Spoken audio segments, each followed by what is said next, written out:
পাচ্ছেন আমার মায়ের জন্মস্থান পাঙ্গাশিয়ার মাটি। আমার মায়ের বোনরা এখানে উপস্থিত আছেন এবং গ্রামের আমাদের খালারা উপস্থিত আছেন এখানে অনেকেই। তো নিজের বাল্য স্মৃতি বিজড়িত, জন্ম স্মৃতি বিজড়িত প্রিয় পাঙ্গাশিয়ার মাটি, দীর্ঘ রাজনৈতিক জীবনে প্রথমে বক্তব্য রাখছি।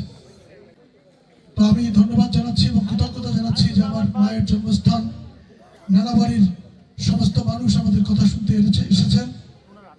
তার ফলে প্রচলিত স্বতন্ত্র প্রার্থী দীর্ঘদিন বিএনপি রাজনীতির সঙ্গে যুক্ত ছিলাম এবং আওয়ামী লীগের নেতাকর্মী এবং সমর্থকদেরকে আমরা ধন্যবাদ এবং কৃতজ্ঞতা জানাচ্ছি। এবং যতদিন রাজনীতিতে থাকবো, যে দলই করি না কেন, তাদের সঙ্গে বন্ধুত্বের, ভ্রাতৃত্বের এই বন্ধন সারা জীবন অটুট থাকবে ইনশাআল্লাহ। আমি কোনো সময় দল দেখি না। যারা আপনি আমার দল করেন, রাজনীতির মাঠে আপনি একজনের সাথে মারামারি হানাহানি করলেন, আন্দোলন সংগ্রাম করলেন, সেটা এক কথা। কিন্তু ব্যক্তিগতভাবে দায়িত্ব নিয়ে কোনো আওয়ামী লীগের নেতার সম্মান নষ্ট করেছেন, আপনি ধরে নেবেন যে আপনি আপনার বিপক্ষে আছেন। আবার আপনি রাজনীতি করবেন, রাজনীতির মাঠে লড়াই হবে, পাল্টা লড়াই হবে, সেটি ভিন্ন জিনিস। কিন্তু সুযোগ নিয়ে আওয়ামী লীগের, বিএনপির ব্যানারে আওয়ামী লীগের কারো সম্পদ দখল করবেন, ধরে নেবেন যে আমি আপনার বিপক্ষে আছি। সেই কারণে অনেকে আমার বিরুদ্ধে বক্তব্য দেয়, ছাত্র নেতারা গলা ফাটে বক্তব্য দেয়, সে চাকরি দিয়েছে আওয়ামী লীগের, চাকরি দিয়েছে ইন্ডিয়ারে। আর ওই চাকরি আওয়ামী লীগের দিলে সে গলাচিপা 10 মিনিটের সন্তান। তো 5 তারিখের পরে অনেকে 5 তারিখের পরে বিপদে পড়ে আমার সঙ্গে যোগাযোগ করেছেন যে আমি আওয়ামী লীগ করেছি, এতদিন আওয়ামী লীগ করবো না, আমি এখন আপনার সাথে দল করতে চাই, বিএনপি করতে চাই। আমি বলছি যে আপনার এখন কোনো সমস্যা আছে কিনা সেটা বলেন। আপনার মুনাফিক হয়ে আমার দলে আসার দরকার নেই, আপনি ওইখানে বসে আমার হেল্প পাবেন যেখানে আপনি আছেন। রনি ভাইয়ের গুরু এখন জাহাঙ্গীর ভাই হঠাৎ করে এমপি হয়ে গেছে, এখন তার সরকারি চাকরি। সে আমাকে বলছে যে ভাই আপনি এটা ফোন করে দেখেন। আমি ফোন করলে হবে না, সরকারি চাকরি, তুমি জাহাঙ্গীর ভাইয়ের কাছে যাও। পরে সে বলে যে ভাই জাহাঙ্গীর ভাই তো আমার পরিচয় শুনে আমার বাসা থেকে বের করে দিতে পারে। আমি বলছি তুমি একটা কাজ করো, আমি অমুকরে বলে দিই। আর এক আওয়ামী লীগ নেতারে বলে দিছি যে সে আবার তার ফুপা, তুমি অমুকের সন্তান, সেটা বলার দরকার নাই। সে গিয়ে বলবে যে আমার সুমন্দির ছেলে এর একটা চাকরি রাখবে, ঠিকই সেই নিয়ে তার চাকরি হয়ে গেছে। তো সুতরাং আমি বলছি যে তাকে পরামর্শ দিয়ে আমি সহযোগিতা করতে পারি, সে আওয়ামী লীগ হলে সমস্যা নেই। বাট আমার বলেছি যে সে আমার সামর্থ্যের মধ্যে আছে, এরকম কোনো সহযোগিতা করতে আমি আওয়ামী লীগ বিএনপি আছি না। আমারটা বিএনপি নেতাকর্মীরা অগ্রাধিকার পেলেও আওয়ামী লীগের কোনো নেতাকর্মী আমার কাছে সহযোগিতা চেয়েছেন, আমি তাকে ফিরিয়ে দিয়েছি, কটু কথা বলেছি, এরকম কোনো রেকর্ড কোনো আওয়ামী লীগের নেতাকর্মী দেখাতে পারবেন না। একটি বাড়ি, প্রত্যেকটি মন্দির এবং আওয়ামী লীগের নেতাদের বাড়ি পর্যন্ত আমরা পাহারা দিব, যাতে কেউ কোনো টাটু শব্দ করতে না পারে। আমি বিএনপি নেতাদেরকে পরিষ্কার করে বলেছি যে যারা আজকে দায়িত্ব নিয়ে আওয়ামী লীগের নেতাদের বাড়িতে হামলা করবেন, পরবর্তীতে যখন আপনার বাড়িতে হামলা হবে, দয়া করে আপনি কিন্তু আমাকে ফোন দিতে পারবেন না, কারণ আমি এই কাজের বিরুদ্ধে। আমি তাহলে গলাচিপা বিএনপির অস্তিত্ব টিকানোর স্বার্থেই আমাদেরকে নির্বাচন করতে হবে। কারণ আপনারা জানেন 18 সালের মনোনয়ন নিয়ে একটি সমস্যা হয়েছে।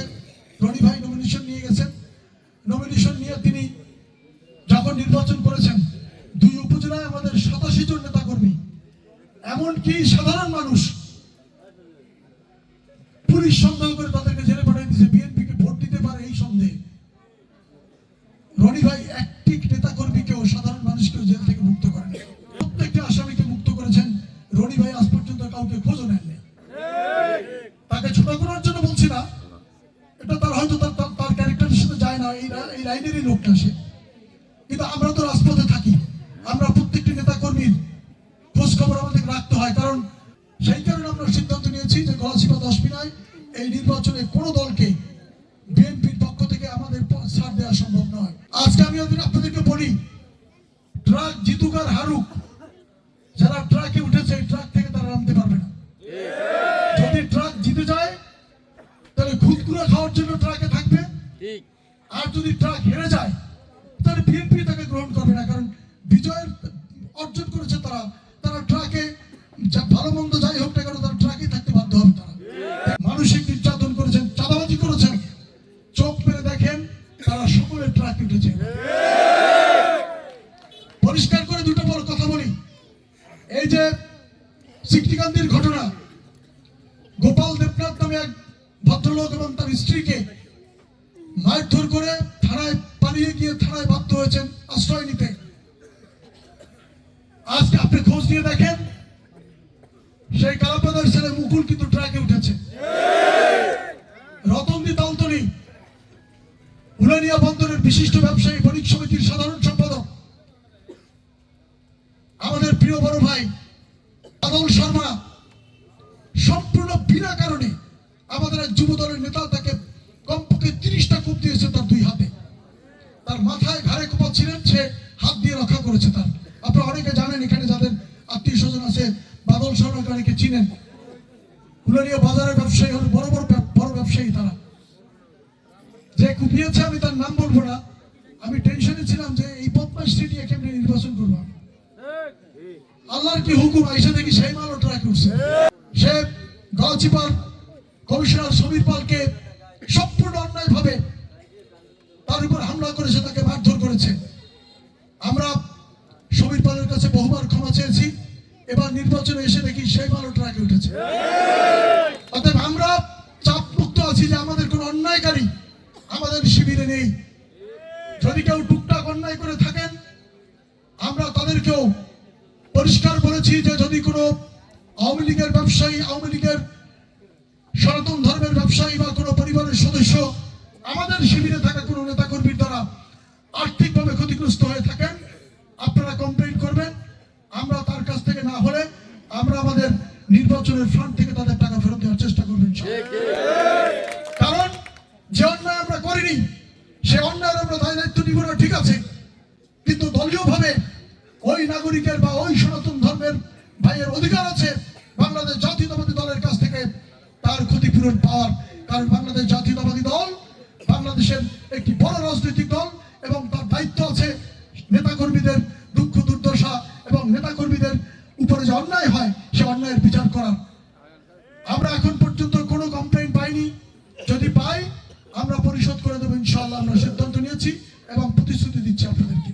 বলছি, আপনারা যদি আপনাদের এই বোনের সন্তানকে, আপনাদের যদি এই ফুফুর সন্তানকে, আপনাদের এই মেয়ের সন্তানকে ভোট দিয়ে যদি আপনারা মূল্যায়ন করেন, ইনশাআল্লাহ আমরা ডাকুবাসীর আশা এবং প্রত্যাশা পূরণ করার জন্য সকল প্রকারের উন্নয়ন এবং সহযোগিতা নির্বাচিত হলে আগামী 5 বছর একটি যুগান্তকারী উন্নয়ন পরিকল্পনা নিয়ে গলাচিপা এবং দাসপিড়াকে সাজাবো।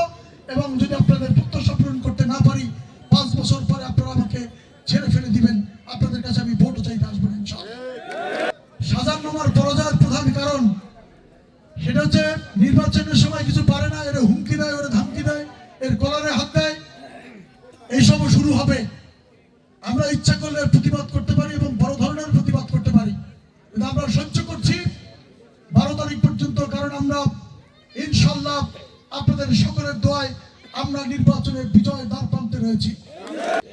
কিন্তু আলহাজ শাহজাহান খান একজন সমাজসেবক ছিলেন এবং জেতার মতো ক্যান্ডিডেট ছিলেন, সেটি তারা পারেন নাই।